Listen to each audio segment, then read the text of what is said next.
Welcome to Dad's Den of Pop Culture and Mighty Thor Monday with our little detour through Walt Simonson's Balder the Brave miniseries, which does interact with the main Thor storyline to an extent.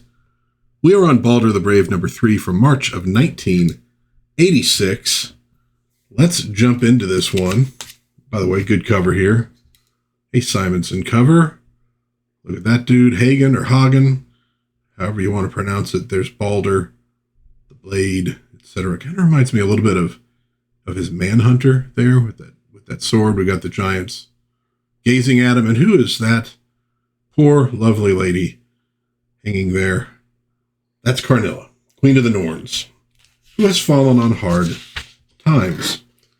This one is called Balder the Warrior, written by Walter Simonson, illustrated by Sal Buscema, lettered by John Workman Jr., colored by Paul Beckton, edited by Ralph Macchio, editor-in-chief Jim Shooter. So it takes up right where the last one left off, with Agnar finding the apparently the body of Balder, his lord. They were both, well, he was led away by this demon called Ratosk, who at one point worked for Karnilla. And he was attacked by this shapeshifter who he had impersonated Balder to get into Karnilla's castle. So he finds apparently the body of Balder. When he looks, he finds out that no, in fact, it is not him. It is that demon Ratosk. So what's happened? Well, he follows along the footsteps and sort of figures it out.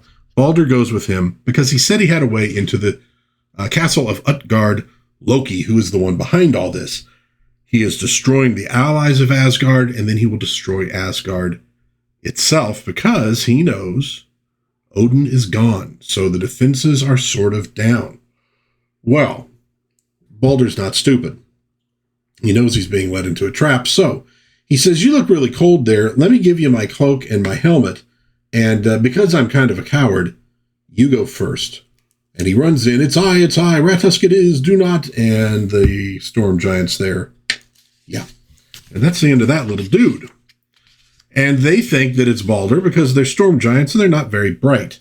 So off they go. But what they don't realize as they walk off, figuring, hey, even if he somehow survived, what's one little god going to do to us? Well, that one little god is hitching a ride into the castle. Now, he hates to leave Agnar because he knows that he's probably got somebody out to kill him too.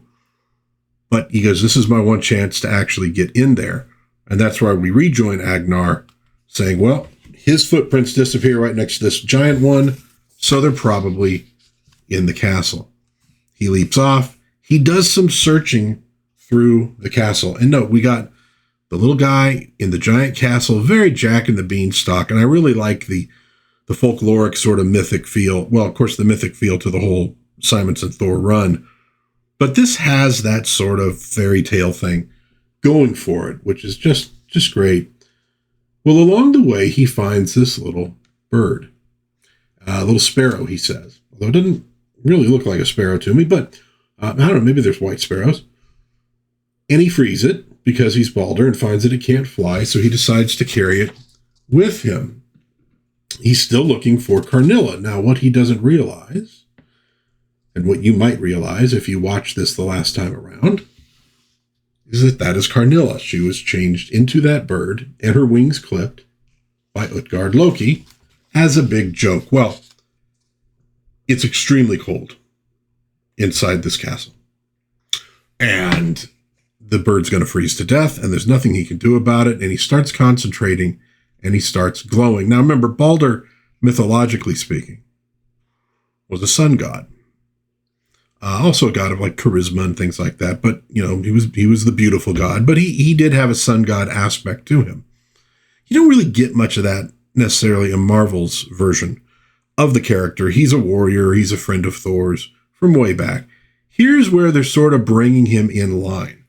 He doesn't know where this power has come from, but it heals the bird.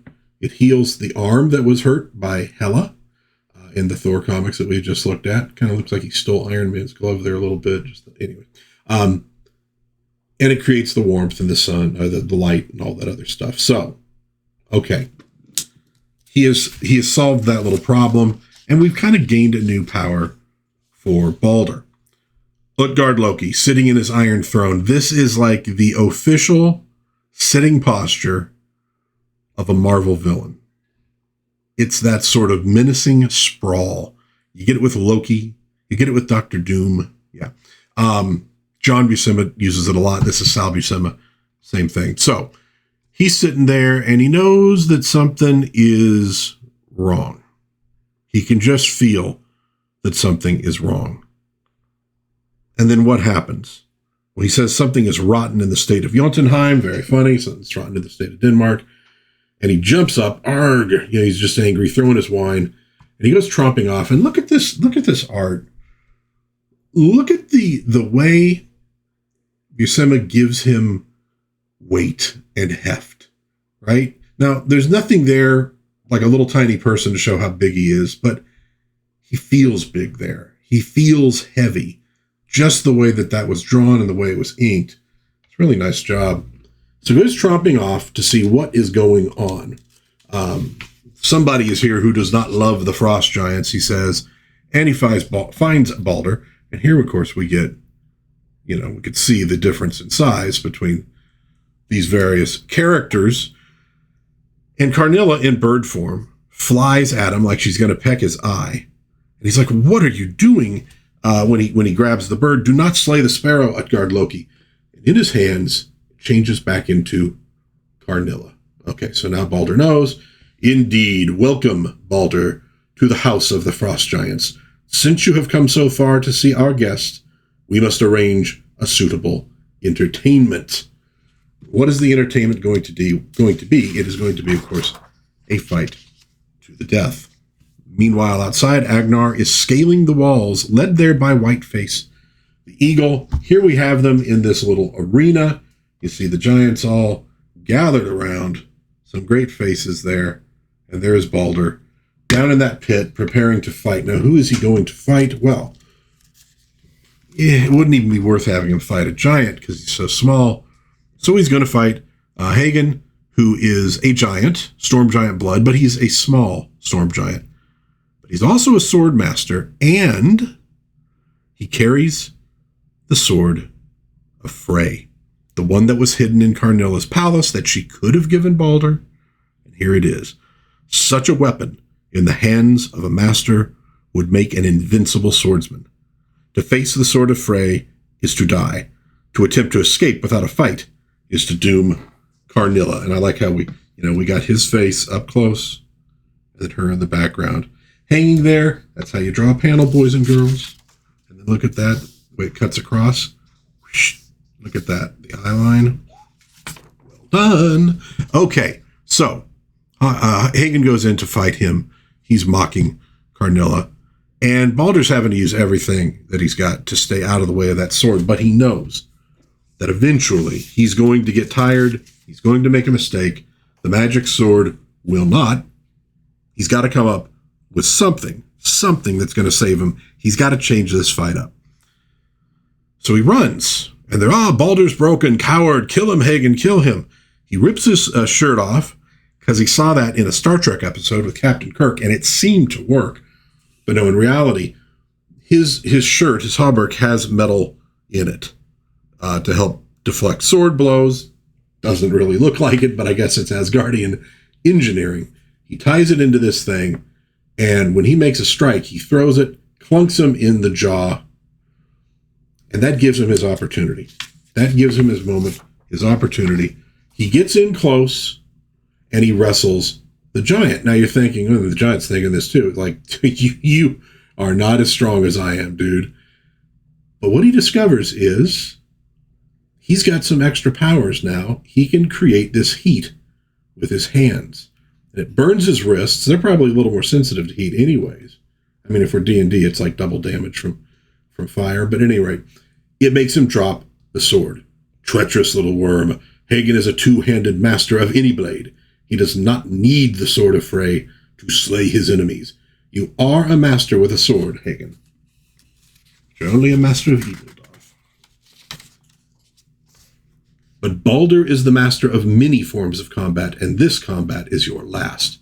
And Scrag, now come on, look at this. Look at this panel. How great is it? First, we got that face. We got the Scrack. He's just bold. We got the great, this, I guess, speed lines, maybe you'd call. But then look at Balder down there at the bottom. That pose with that punch that he throws. That's just fantastic. For a moment, there was only stunned silence in the halls of Utgard-Loki, and in the moment, Balder recovers what the gods had once lost. Balder, my lord, look above you, and that is when Agnar arrives up above, throws him a rope, but not so fast, you scum of Asgard. Have you forgotten so quickly that I hold the life of the Norn Queen in my very hand? Throw down your weapons, both of you, and surrender to the Frost Giants, or Karnilla dies here and now. And it's tough on the arms, I'll tell you that. So don't miss the next one, Balder the Brave, Part 4. Balder the Beautiful, where things do not end happily ever after. After all, we don't want to write ourselves out of a job. And there we go. And that is Balder the Brave, number 3. But look at this ad before we go. Remember, we're in 1986 at this point. We have exited the Bronze Age of comics, and we have entered what is sometimes called the Copper Age or the Modern Age. And this is emblematic, I should say, of that. Punisher, Wolverine, a darker Batman, grimmer, grittier characters are on their way into DC and Marvel. And while they may not take over everything exactly, that's part of that change from the Bronze Age into the Modern or Copper Age. It depends on where you want to go. I think at this point, maybe Copper's the better term, because we're kind of in a new age of comic books now. And they always want to use modern, even though modern actually means something else. Balder the Brave, number 3 from March of 1986, folks. Pretty good one. I like the story. Balder's going to play a big part in the Thor stuff coming up. So this is establishing him as more of a character. It's giving him a godly power. Kind of interesting. A lot of fairy tale elements to it. I like it. Magic swords, giant castles, the whole 9 yards. But good stuff. And I think my guess is Simonson maybe wanted to include some of this stuff. I mean, this is part of his storyline overall for Asgard getting a new king. But I think he maybe realized it's too much. I can't fit this into Thor. Well, let's make it a story in its own right. You know, I wonder if there wasn't that element, because it does. The first one leads into the whole Thor going into hell, and then you get the rest of these. But by the end, it's kind of setting up stuff that's going to be happening later. So it's quite integrated with the Thor comics, even though it's its own little storyline. Or maybe this was going to be a backup, like the Tales of Asgard backup they do, and they just realized they had too much material. You know, they could do something extra with it. At any rate, let me know what you think in the comments of this one with the Balder the Brave series. I'd love to hear from you. If you enjoyed this video, please give it a like, maybe subscribe, maybe share with a friend. That'd be very cool. But until next time, God bless everybody. Please be kind to one another. Have a little bit of fun out there. Read some Thor.